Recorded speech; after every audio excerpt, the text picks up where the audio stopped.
अस्सलामु अलैकुम वरहमतुल्लाहि वबरकातुहू।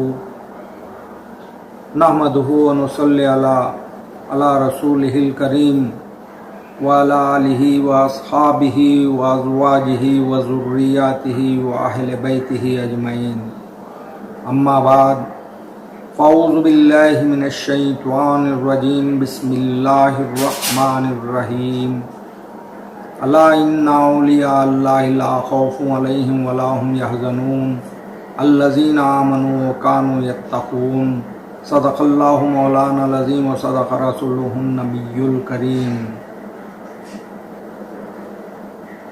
सोहबते बाऔलिया, एक साथ सोहबते बाऔलिया बेहतरज सदसालताते बेरिया। निगाहे वली में वो तासीर देखी है, बदलती हज़ारों की तकदीर देखी है। कोई अंदाज़ा कर सकता है इनके ज़ोर बाजू का, निगाहे मर्द मोमिन से बदल जाती हैं तकदीरें। इसी तरह इकबाल साहब कहते हैं, न तख्त व ताज में लश्करे सिपाह में, जो बात खलंदर की बारगाह में। इसी तरह न पूछ इन खरखपोशों की, इरादत हो तो देख इनको, यदे बैज़ा लिए बैठे हैं अपनी आस्तीनों में। अल्लाह के वलियों का जिक्र करना, उनकी खुर्बत में बैठना अल्लाह की पहचान होती है। अल्लाह के वलियों की जिक्र करने से लोगों के क़ुलूब जो मर्ज़ से जंग खाया हुआ होता है वो संवर जाता है, उनकी ज़िंदगी संवर जाती है, यहाँ तक कि उनको वो लोग जन्नत के हकदार भी हो जाया करते हैं। इसी तरह आज मैं एक ऐसी शख्सियत, बाकमाल वली, मुत्तकी, परहेज़गार हस्ती का ज़िक्र करना चाहता हूँ, जो आप लोग बहुत कम जानते होंगे। हालांकि हमारे इस इलाक़े में वो हस्ती चली फिरी, उठी बैठी आप लोगों के साथ रहे, मगर उनको आप लोग सिर्फ़ एक नेक, मुत्तकी और एक सूफ़ी सिफ्त आदमी की हैसियत से देखा है, मगर उनके करामात, उनके रियाज़ात, उनके कमालात को आपने कभी नहीं सुना और ना देखा। सिर्फ एक नेक आदमी की हैसियत से जानते हैं। मैं उन्हीं का जिक्र करना चाहता हूँ। मैं खुद उनके चश्मो चराग हूँ और उन्हीं की इनायत से मुझे खिलाफत व इजाज़त भी हासिल है। आप लोग समझ गए होंगे कि वो कौन हैं। वो मेरे वालिद, मेरे मुर्शद, मेरे रहबर, मेरे मुरब्बी मोहम्मद खलीलुर रहमान पेशमान साहब हैं। उनका ज़िक्र, उनकी सवाने हयात के ताल्लुक़ से मैंने एक किताब भी मुरत्तब की है, हिंदी और उर्दू में। क़ारी हबीब शाह के नाम से शुमाली हिंद में उनको जानते हैं। वहाँ के लोग उनकी रियाज़ात को, कमालात को, करामात को ख़दम ख़दम पर देखा है और उन पर वाक़े भी हुआ है। एक एक आदमी वहाँ का 10-10 करामात सुनाया करता है। हालांकि हमने भी ना देखा है ना सुना है, उनकी ज़बानी हमने सुना है। वो लोग जो उनके ज़माने के थे, एक एक करके वो अल्लाह को प्यारे होते जा रहे हैं।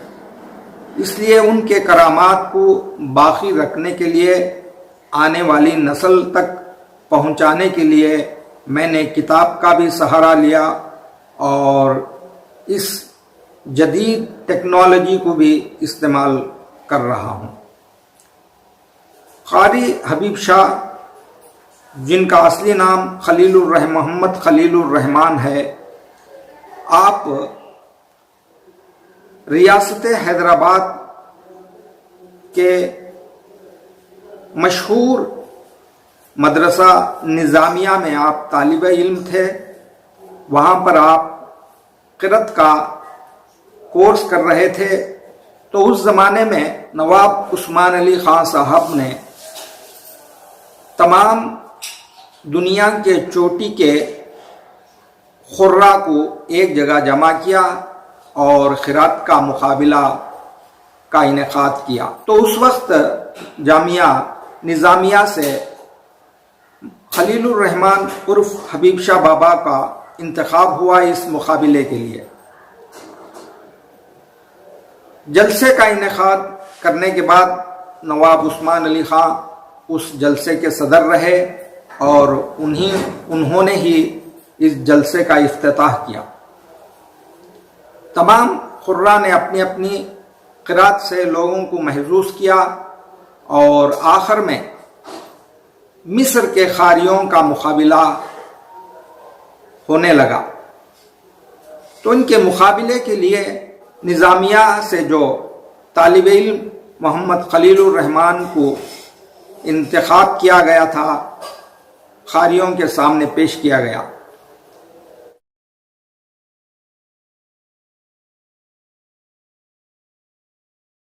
یہ بات مشہور ہے کہ مصری قاریوں کے سامنے کوئی دوسرا قاری کھڑا نہیں ہو سکتا۔ آج بھی یہ مشہور ہے کہ شعبہ قرأت میں مصری سیر فہرست ہیں، آج بھی ان سے مقابلہ کرنا گویا کہ کوئی ہمالیہ کو سر کرنا ہے۔ اس طرح قاری حبیب شاہ بابا کو مصریوں کے سامنے لا کھڑا کیا۔ خدا کی قدرت دیکھیے کہ حضرت قاری حبیب شاہ بابا جب آنکھ بند کر کے وہ اپنے داہنے کان پر ہاتھ رکھ کر کے اعوذ باللہ کر کے قرأت شروع کیا تو سارا حال سبحان اللہ کی آواز سے گونج اٹھا، یہاں تک کہ خود مصری قاریوں نے بھی آپ کی داد دینے لگے۔ اس طرح قاری حبیب شاہ بابا کی قرأت نے مصریوں کو پیچھے چھوڑ دیا اور وہ آگے بڑھ گئے۔ اس کے بعد تمام ججز جو اس مقابلے کے میں بیٹھے تھے، قاری حبیب شاہ بابا کا نام اعلان کر دیا۔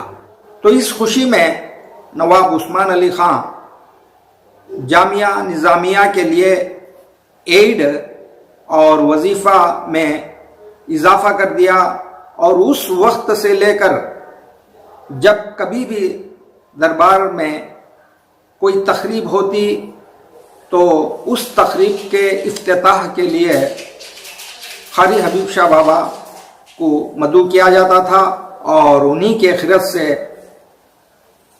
عثمان علی خان صاحب کے دربار کا تقریب کا افتتاح ہوا کرتا تھا۔ اس طرح آپ چوٹی کے قراء میں آپ کا شمار ہوتا ہے۔ جب حبیب شاہ بابا مدھیہ پردیش کے گاؤں خلچی پور میں امامت کر رہے تھے تو آپ امامت کے ساتھ بچوں کو بھی قرأت کی تعلیم دیا کرتے تھے۔ ان کے شاگردوں میں ایک خاص شاگرد تھے جن کا نام مولانا یوسف ہے، آج بھی وہ زندہ ہیں۔ انہوں نے مجھے یہ واقعہ سنایا کہ خاص شاگردوں میں سے وہ مولانا یوسف تھے۔ جب عشاء کی نماز ہو جاتی تو کسی شاگرد کو بھی उनकी झोंपड़ी में जाने की इजाज़त नहीं थी। कोई आदमी अंदर जा ही नहीं सकता था, सख्ती से आपने मना कर दिया था। तो इत्तेफाकन एक दिन ऐसा हुआ कि मौलाना यूसुफ की माँ को तबीयत ख़राब हो गई। वो परेशान होकर के हज़रत के झोंपड़ी के पास वो आए कुछ पानी दम करा लेने के लिए।